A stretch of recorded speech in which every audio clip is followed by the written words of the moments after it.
বাজারে গেলেই আপনারাও হয়তো খেয়াল করেছেন একটা জিনিস প্রায় চোখে পড়ছে, তাজা সজনে ফুল। তবে এই ফুল দেখে মনে দুটো প্রশ্ন আসে, নেব কি নেব না, নাকি আবার তিতকুটে হয়ে যাবে। তবে আজকের ভিডিওটা ঠিক সেই দ্বিধার জন্যই, কারণ সজনে ফুল ঠিকভাবে ট্রিট না করলে স্বাদটা বড্ড ফ্যাকাশে লাগে, আর বেশি নাড়াচাড়া করলে তিতকুটে বাড়ে। তাই আজ আমি দেখাচ্ছি এমন একটা সোজা কিন্তু স্মার্ট চচ্চড়ি, যেখানে ফুলের আসল ঘ্রাণটা থাকবে কিন্তু খেতে হবে ব্যালেন্সড।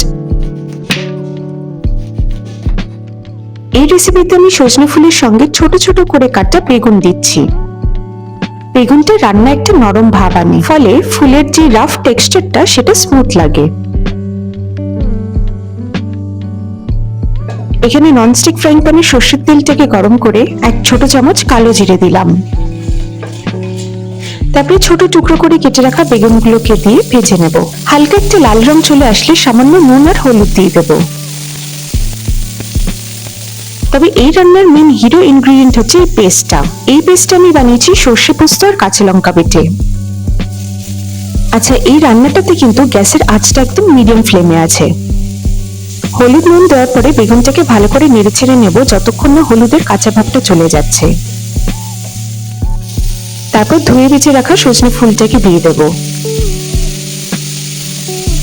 এবার ভালো করে বেগুনের সাথে মিশিয়ে নিয়ে পেস্টটাকে এখানে দিয়ে দেব।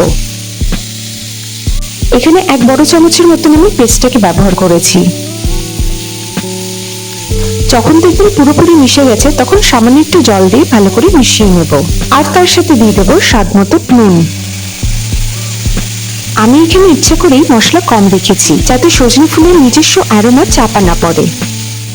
এখন যেহেতু সিজন, বাজারে বেশ সহজেই পাওয়া যাচ্ছে।